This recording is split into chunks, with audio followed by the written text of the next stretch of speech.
अजय माखन जी, अशोक गहलोत जी,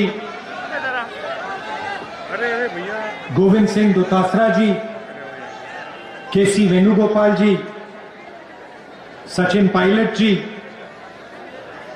रघुवीर सिंह मीना जी, स्टेज पे कांग्रेस पार्टी के सीनियर नेता, भाइयों और बहनों, किसानों, आप सबका यहां दिल से मैं स्वागत करता हूं।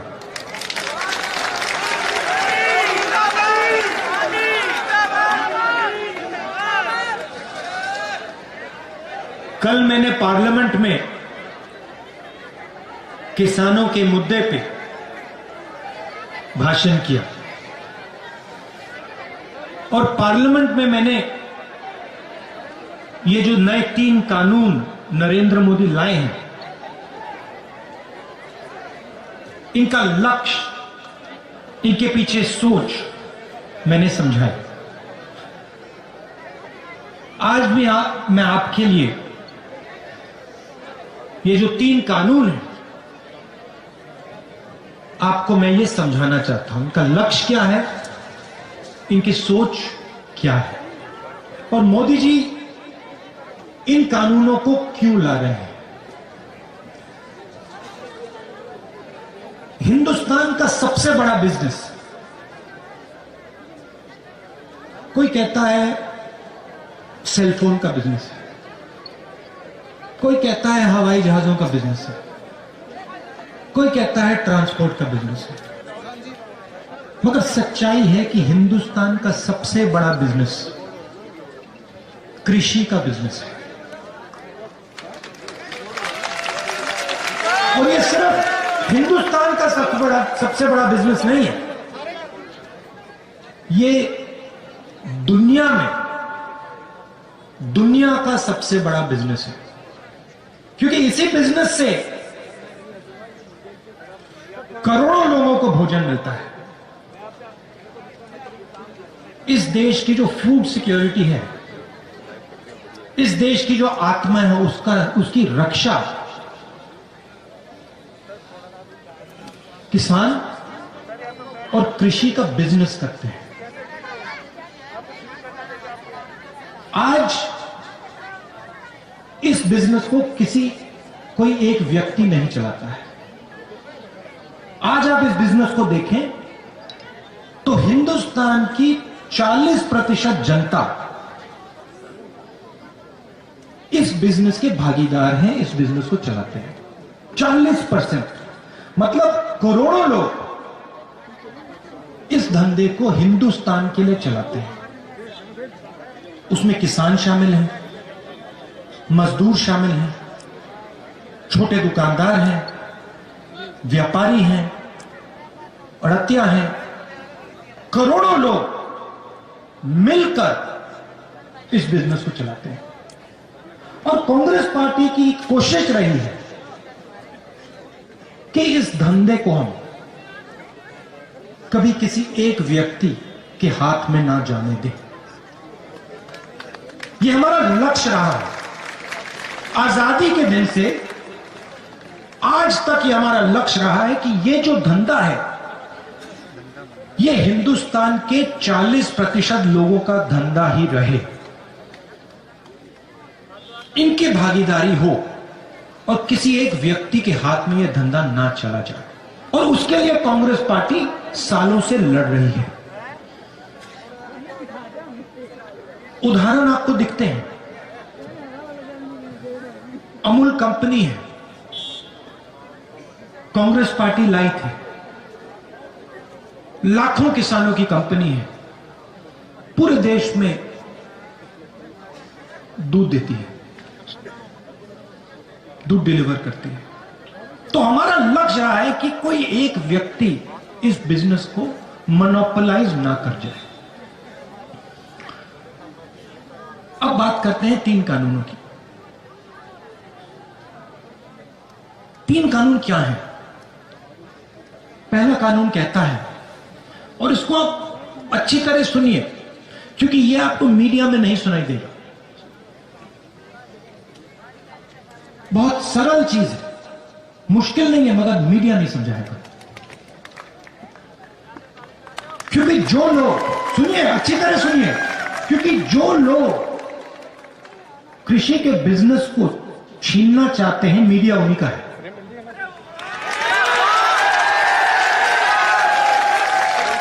किससे छीनना चाहते हैं? किसान से, मजदूर से, छोटे व्यापारी से, दुकानदार से, इन सब से। 40% हिंदुस्तान से। पहला कानून कहता है कोई भी बड़ा बिजनेस देश में कहीं भी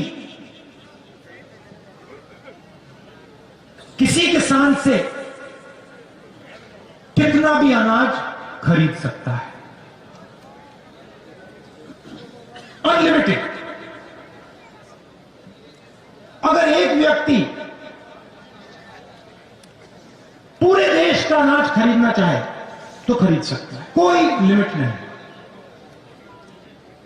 तो भाइयों और बहनों मुझे बताइए, अगर कोई भी व्यक्ति कहीं भी कितना भी माल खरीद सकता है, अनाज खरीद सकता है, सब्जी खरीद सकता है, तो मंडी की क्या जरूरत? मंडी की कोई जरूरत नहीं। तो पहला कानून जो है मंडी को मारने का कानून है, मंडी को खत्म करने का कानून है।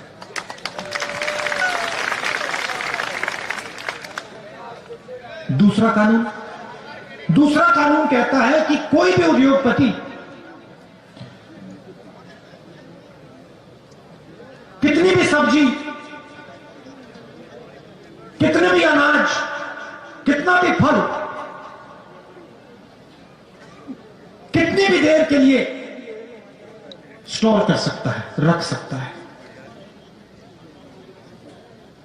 कोई लिमिट नहीं। अगर एक व्यक्ति के पास कंपनी हो, वो पूरे देश के गन्ने को स्टोरेज में रख सकता है। मतलब यह व्यक्ति जो पूरे देश में स्टोरेज कर सकता है, वो दाम को कंट्रोल कर पाएगा। बात समझिए, आज क्या होता है? आज अनाज मंडी में बिकता है, जमाखोरी कोई नहीं कर सकता, कानून के खिलाफ है।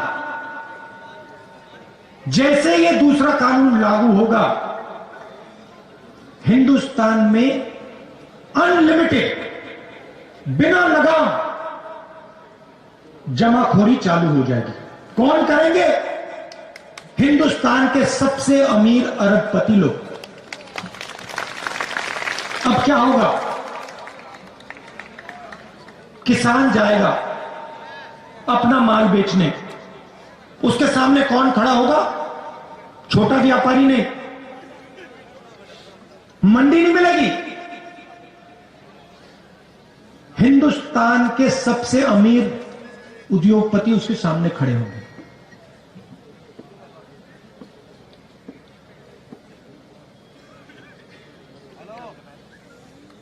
तीसरा कानून कहता है कि जब हिंदुस्तान का किसान उस उद्योगपति के सामने जाके खड़ा होगा और अपने अनाज के लिए, अपने फल के लिए, अपने सब्जी के लिए सही दाम मांगेगा, तो वो किसान अदालत में नहीं जा सकता। पहला कानून मंडी को मारने का, दूसरा कानून एसेंशियल कमोडिटीज एक्ट को खत्म करने का और जमाखोरी चालू करने का, और तीसरा कानून किसान के हाथ से न्याय छीनने का। ये है 3 कानून। लक्ष्य क्या है? लक्ष्य है कि ये जो 40% हिंदुस्तान की जनता का धंधा है, ये सिर्फ 2-3 लोगों के हाथ में चला जाए। ही कंपनी पूरे देश का अनाज बेचे, एक ही कंपनी पूरे देश की फल और सब्जी बेचे। और मैं आपसे पूछना चाहता हूं, अगर एक ही कंपनी पूरे देश का अनाज बेचेगी, पूरे देश की सब्जी, पूरे देश का फल बेचेगी, तो जो आज फल और सब्जी बेचते हैं, जो सड़कों पे मूंगफली बेचते हैं, जो चना बेचते हैं, जो फल सब्जी अनाज बेचते हैं, उनका क्या होगा? जो आज छोटे व्यापारी, उनका क्या होगा? भाइयों और बहनों, ये सब लोग बेरोजगार हो जाएंगे। तो एक बात समझिए, यह किसानों पर आक्रमण नहीं, यह हिंदुस्तान के 40% जनता पर आक्रमण है। बात सिर्फ यह है कि किसान सबसे जागरूक है, किसान को बात पहले समझ आ गई, और किसान सबसे आगे खड़ा है। अंधेरे में किसान ने टॉर्च मार रखी, क्योंकि किसान को भविष्य दिख रहा है। अगर ये 3 कानून लागू हो गए, किसान तो गया, उसकी जमीन गई,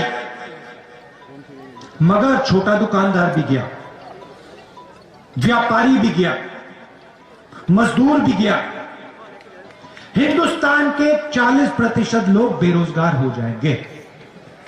अब मैं आपसे एक सवाल पूछना चाहता हूं। नरेंद्र मोदी जी कहते हैं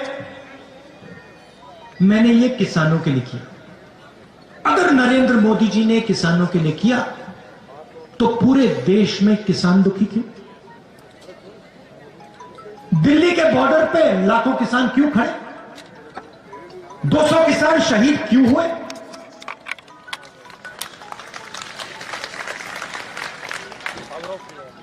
तो ये किसानों के लिए तो नहीं किया, ना ये छोटे दुकानदारों के लिए किया, ना ये मजदूरों के लिए किया।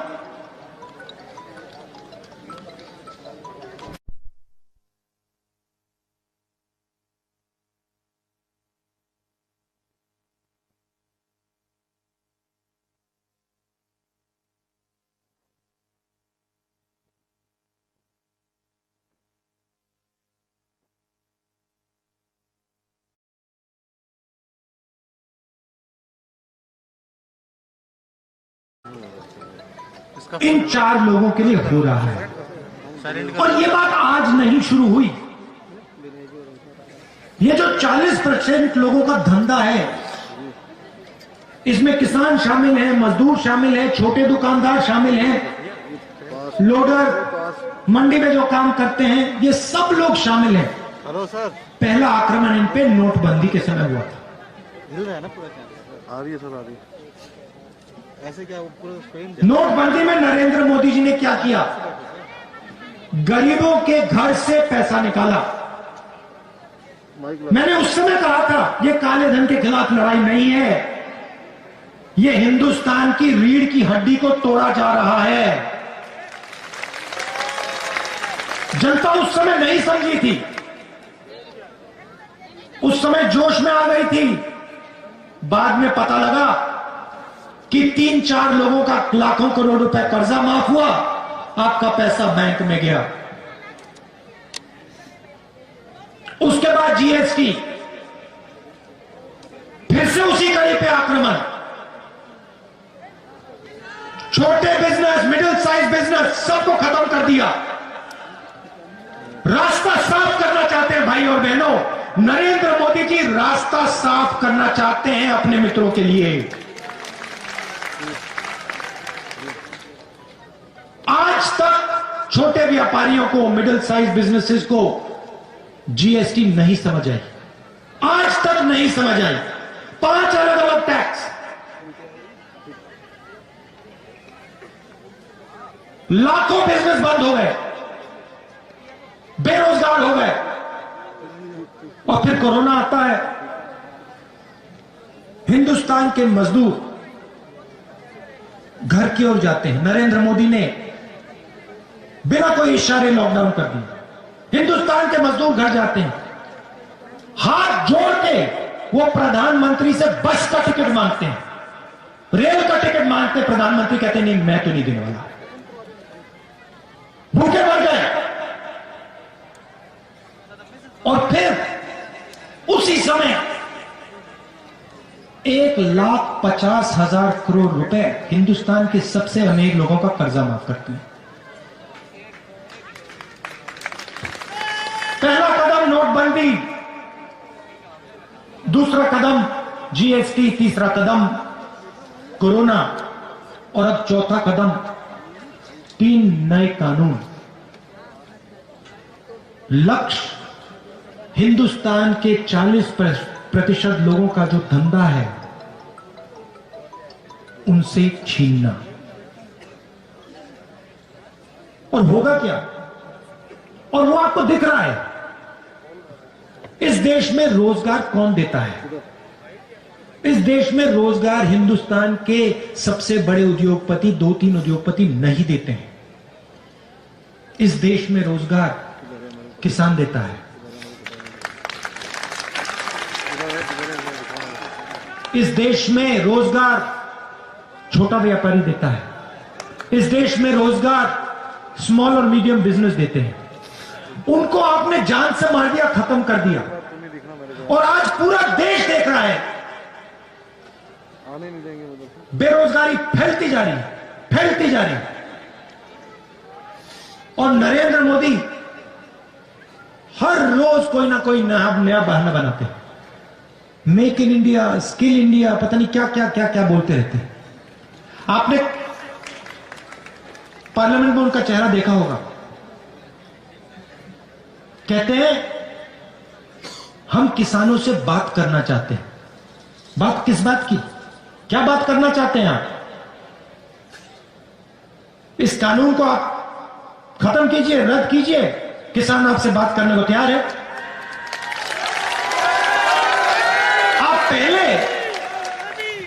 पहले जो उसका है उससे छीन रहे हो, उसकी जमीन छीन रहे हो, उसका भविष्य छीन रहे हो, और फिर उसे कह रहे हो बात करेंगे।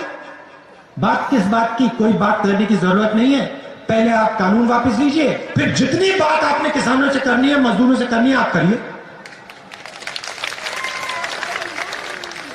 तो मैं यहां इसलिए आया हूं, मैं ये बताने आया हूं कि ये सिर्फ किसान का मुद्दा नहीं है,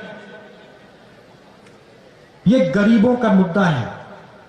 ये जो सिस्टम है, कृषि का सिस्टम, मंडी, एमएसपी, एसेंशियल कमोडिटीज एक्ट, ये सब, ये सिस्टम आपकी रक्षा करता है।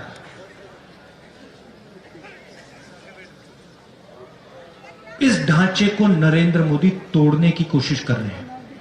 और मैं आपको यहां आश्वासन देने आया हूं कि कांग्रेस पार्टी किसानों के साथ, मजदूरों के साथ, गरीबों के साथ खड़े होकर ये कानून को आगे हम बढ़ने नहीं देंगे। इन कानून को हम रद्द करके ही दिखाएंगे।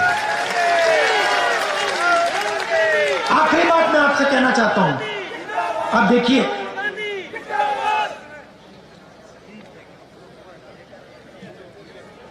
चाइना हिंदुस्तान की जमीन के अंदर आया। हजारों किलोमीटर जमीन चीन की सेना ने हिंदुस्तान से छीनी। हमारे जवानों को शहीद किया।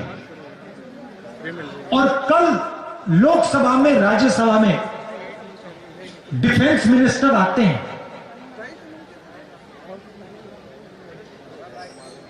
और कहते हैं कि समझौता हो गया। और समझौता किस बात का हुआ?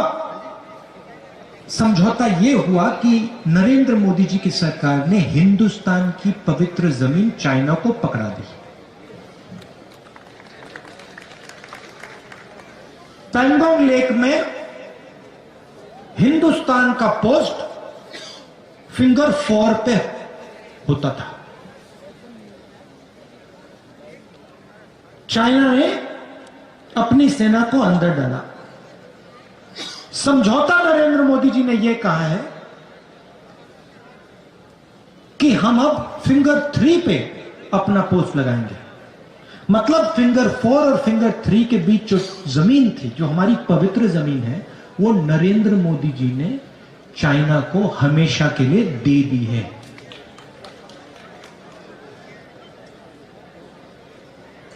चाइना के सामने खड़े नहीं होंगे, किसानों को धमकी देंगे, किसानों को मारेंगे, पीटेंगे, दीवार बनाएंगे और चाइना को हिंदुस्तान की जमीन देंगे।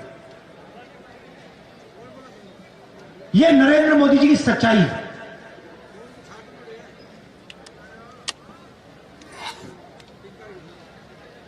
बस एक गलतफहमी है नरेंद्र मोदी, वो हिंदुस्तान के किसान की, मजदूर की शक्ति नहीं जानते, उसको पहचानते नहीं, समझ ही नहीं। किसान, मजदूर, छोटा दुकानदार, छोटा व्यापारी अब नरेंद्र मोदी को अपनी शक्ति दिखाने जा रहा है।